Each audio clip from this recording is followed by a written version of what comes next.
Une des phrases les plus connues du cours en miracle est celle-ci. Dans l'éternité où tout est un, s'est glissée une minuscule et folle idée de laquelle le Fils de Dieu ne s'est pas souvenu de rire. Une seconde phrase la complète en proposant un angle légèrement différent, mais complémentaire donc. Tu étais en paix jusqu'à ce que tu demandes une faveur particulière. Et cette faveur, Dieu ne l'accorda pas, car la requête lui était étrangère, et tu ne pouvais pas demander cela d'un père qui aime véritablement son fils.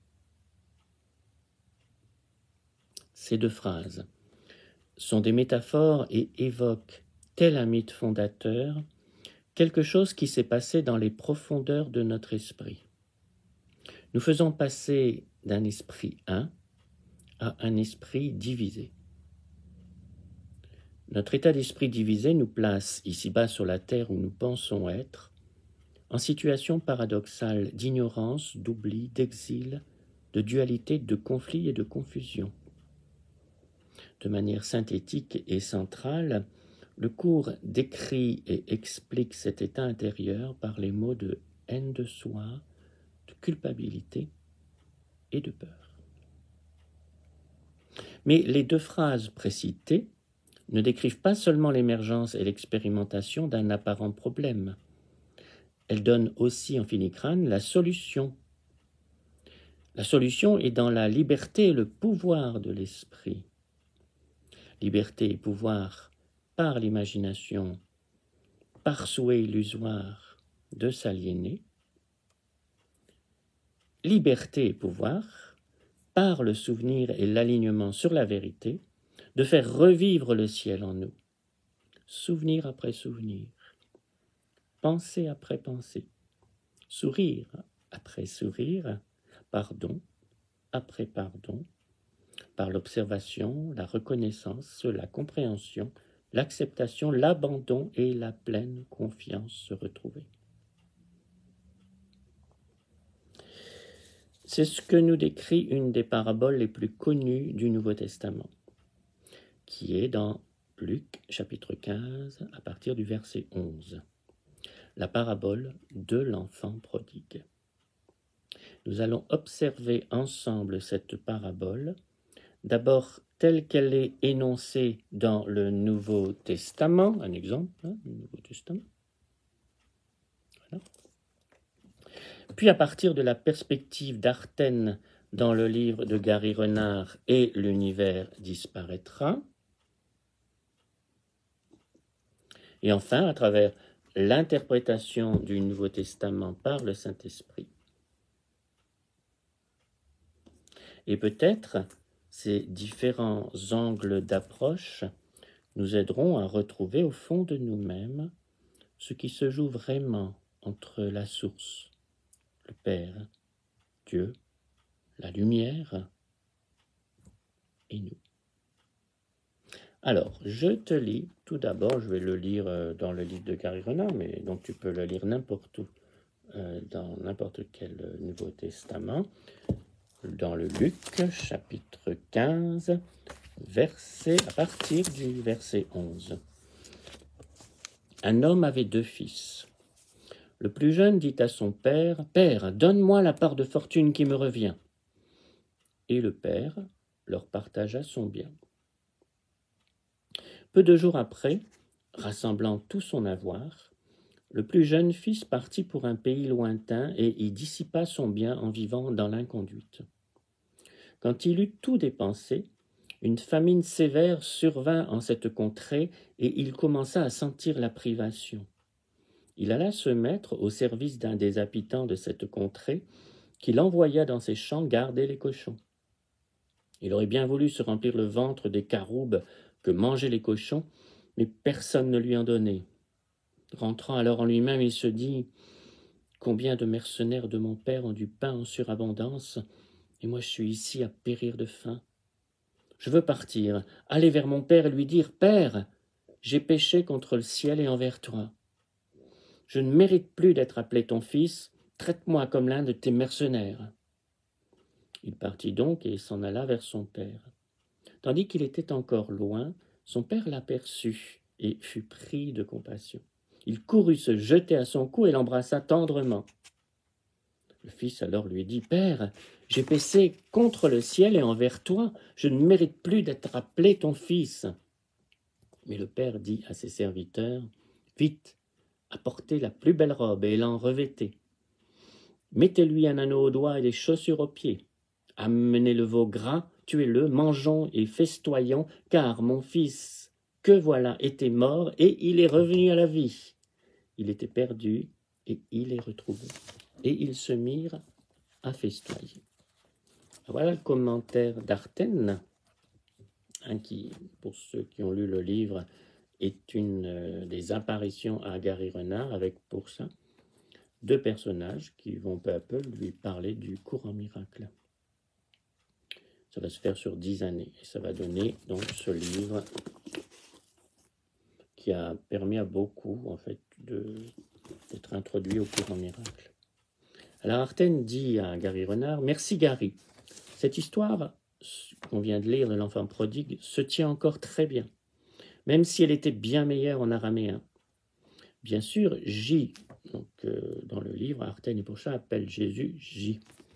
L'utilisait des symboles connus de son auditoire, mais cette parabole offre toujours un riche enseignement si on la considère d'un regard neuf.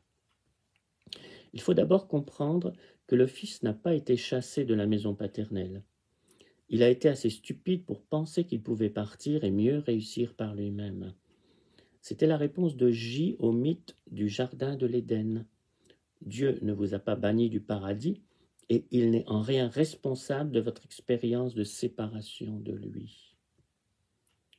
Deuxièmement, il faut remarquer que le Fils a épuisé ses ressources limitées et a commencé à ressentir la privation, une condition qui n'existe pas au ciel.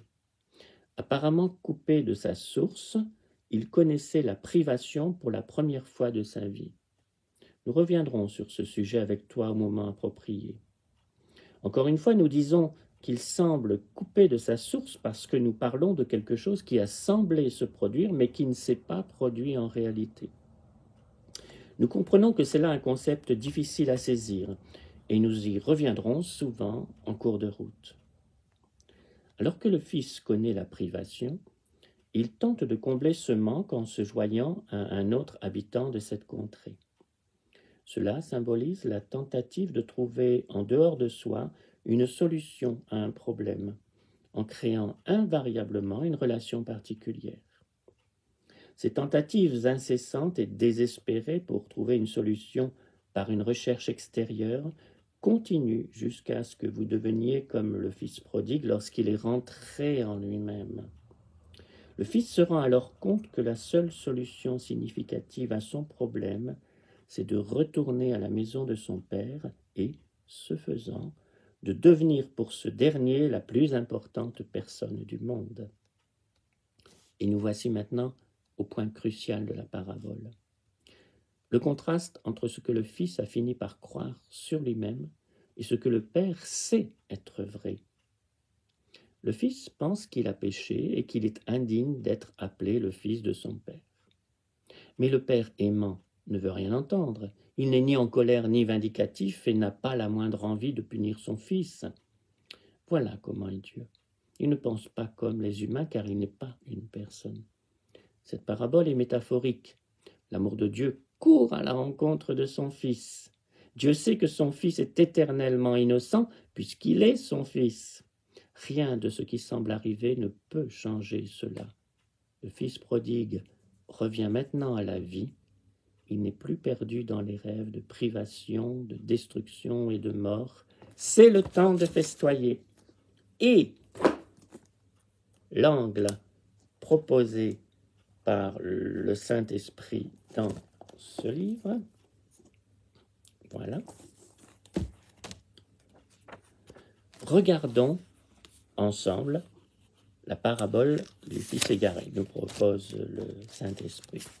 Regardons ensemble la parabole du Fils égaré qui semble être une histoire qui traite d'êtres séparés et indépendants, mais qui ne peut l'être, car il n'y a pas d'être séparé ni indépendant en vérité. Le Père dans cette histoire est le même que moi. Il n'y a pas de différence entre nous. Tu es celui qui semble être le Fils égaré. Cependant, tu ne peux pas être le Fils égaré en réalité, car tu es un avec moi. Le voyage que ce Fils a semblé faire n'est qu'un voyage dans le mental. En d'autres termes, tu as voyagé et t'es séparé de moi dans ta perception de toi-même. Mais ce voyage ne s'est passé que dans le domaine de la perception. Nous ne sommes nullement séparés. À présent, tu t'apprêtes à te réveiller de ce voyage imaginaire que tu as fait. Je suis venu à ta rencontre pour t'aider à revenir à la vérité de ce que tu es. Et je vais terminer cette observation, cette réflexion ensemble à partir de différents textes et ici de l'interprétation du Nouveau Testament par le Saint-Esprit. Je vais terminer avec ces quelques lignes qui nous serviront de conclusion temporaire. Voilà. Celui qui semble être perdu, celui que tu cherches, c'est toi. Celui-là qui est toi semble perdu dans la foule de l'illusion. Comme tu crois à l'illusion, tu es dans la confusion à propos de qui tu es. Alors parlons-en maintenant pour que tu puisses connaître celui que tu recherches quand tu recherches le toi qui s'est apparemment perdu. J'ai déjà dit que tu te vois comme une identité séparée. Ceci, tu le reconnais volontiers. Mais tu le reconnais comme un fait, alors que ça n'est pas un fait, c'est une perception. Le toi qui est perdu n'est pas perdu en réalité, mais il est perdu dans la perception que tu as de toi-même comme séparé. Car tu n'es pas séparé, tu ne l'as jamais été et tu ne pourras jamais l'être. C'est seulement cette vérité que tu as perdue. Je t'ai déjà dit que la vérité est toujours vraie. La vérité, c'est que dans toute la création, il n'existe rien qui soit séparé ou en dehors de la création de quelque façon que ce soit. Je ne veux pas dire que chaque chose que tu vois est une partie ou un élément de la création et de surcroît indépendante. Je veux dire qu'il n'y a pas d'indépendance. Tout ce qui existe est un. Quand tu regardes le monde ou quand tu y penses, tu acceptes que tout ce qui n'est pas ton corps soit séparé et à part de toi. Tes amis et ta famille sont séparés. Les meubles dans ta maison sont séparés. Même les vêtements que tu portes à présent sur ton corps, tu les vois séparés de toi. Je te dis que ceci n'est pas vrai. Cette perception est une illusion et c'est pourquoi je dis que tu es perdu à toi-même. De ce fait, ce cours est forcément un cours pour te retrouver. Tout ce qui est avancé dans ce cours doit l'être pour t'aider à découvrir ta vérité. C'est la raison pour laquelle il y aura des réjouissances quand celui qui est égaré sera retrouvé, parce que celui qui est égaré est tout ce qui est. Et une fois qu'il est retrouvé, on a besoin de rien d'autre. À bientôt.